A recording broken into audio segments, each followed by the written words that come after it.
आज हम लोग पैसों के बारे में बात करने जा रहे हैं और स्पेसिफिकली मैं आपको रॉबर्ट कियोसाकी की book rich dad poor dad के बारे में बताने वाला हूँ।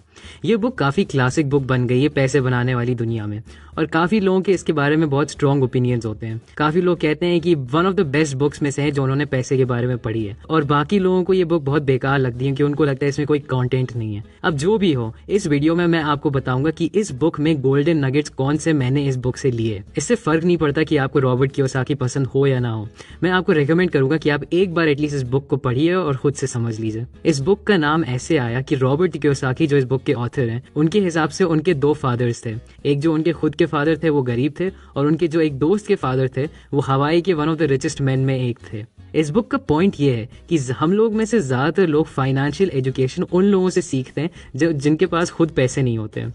ये मैं काफ़ी देख चुका हूँ दुनिया में कि गरीब लोग अपनी फाइनेंशियल एडवाइस देते रहते हैं और वो ऐसे बताते हैं जैसे उनको सब पता है। अब मेन पॉइंट इस बात का ये है, अगर आप किसी ऐसे आदमी की बात सुनेंगे जो साल में सिर्फ 5 लाख कमाता है तो उसकी एडवाइस की कीमत भी उतनी ही होगी, और अगर आप किसी ऐसे आदमी की एडवाइस लेंगे जो एक महीने में 1 करोड़ कमाता है तो उसकी एडवाइस उतनी ही वैल्यूएबल होगी। कियोसाकी बहुत लकी थे कि उनको दोनों तरह के लोग अपनी लाइफ में मिले, और इसीलिए उन्होंने हम लोगों को दोनों तरह के लोगों में डिफरेंसेस क्या हैं ये बताया इस बुक के थ्रू। इस बुक का सबसे बड़ा लेसन ये है कि अमीर लोगों के पास एसेट्स होते हैं और गरीब लोगों के पास लाइबिलिटीज होती हैं।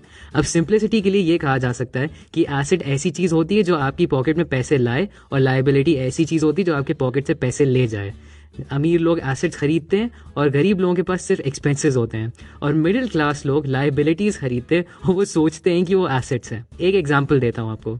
मेरे एक अंकल ने अभी रिसेंटली एक घर खरीदा और हर महीने वो एक मेंटेनेंस फी देते थे बिल्डिंग वालों को, बस उस फ्लैट में इलेक्ट्रिसिटी वगैरह चलते रहने के लिए। अब बात यह है कि जब उस फ्लैट में कोई रह नहीं रहा था तो वो जबरदस्ती अपने पैसे क्यों वेस्ट कर रहे थे, और इसी को लाइबिलिटी कहते हैं।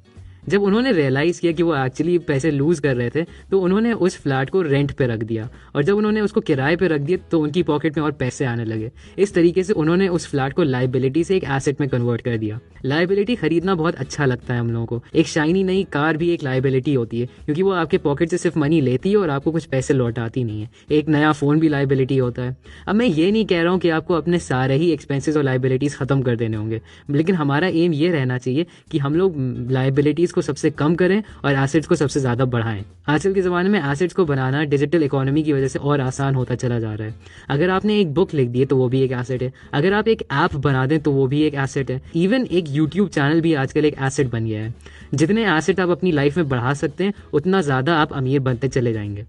इस बुक का दूसरा लेसन ये है कि अमीर लोग पैसे के लिए काम नहीं करते हैं, लेकिन उनका पैसा उनके लिए काम करता है। अगर आपको अमीर बनना है तो आपको ये सीखना होगा कि आप मनी की पावर कैसे यूज़ करें।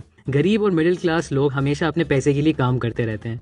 वो तब तक ही पैसे कमा सकते हैं जब तक वो अपना टाइम उसमें इन्वेस्ट करेंगे, और अगर उन्होंने अपना टाइम डालना बंद कर दिया तो पैसे कमाना भी छोड़ देंगे। अमीर लोगों ने ये सीख लिया है कि वो अपने पैसे को और पैसे में कैसे कन्वर्ट करते हैं। ज़्यादातर लोग अपना पैसा बस सेव करना चाहते हैं क्योंकि वो और ज़्यादा सेफ होता है, लेकिन अगर आप अपने पैसे को कहीं इन्वेस्ट नहीं करेंगे तो आप हमेशा अपने पैसे के लिए काम करते रहेंगे। अमीर लोग उसी पैसे को इन्वेस्ट करते हैं एक बिजनेस में या सॉफ्टवेयर में या स्टॉक्स खरीद के।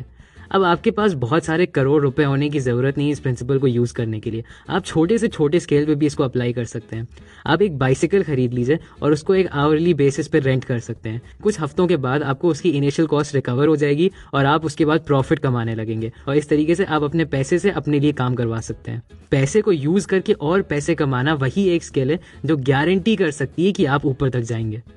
तीसरा लेसन ये है कि आपको कॉरपोरेशंस की पावर को समझना होगा।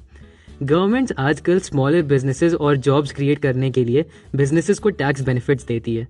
ये एक की तरीका है जिससे कंपनीज बहुत ज़्यादा पैसे बचाती हैं। मान लीजिए कि आपने महीने के 50,000 कमाए, अब ये भी मान लीजिए कि गवर्नमेंट ने उसमें से 15,000 रुपये टैक्स ले लिए, तो बचे आपके पास सिर्फ 35,000 रुपये अपने खुद के पैसे के।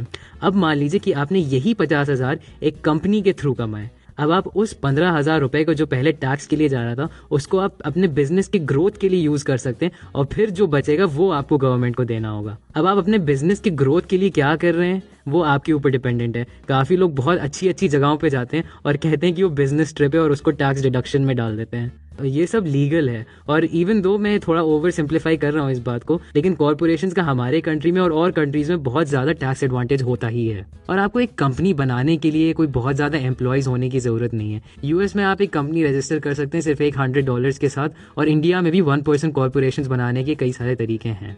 और लास्ट लेसन में इस बुक से आपको ये बताना चाहूँगा कि जितनी स्किल्स आप एक्वायर कर सकते हैं आपको कर लेनी चाहिए। जितनी स्किल्स और नॉलेज आपके पास होगी उतना ही पैसा आप कमा पाएंगे।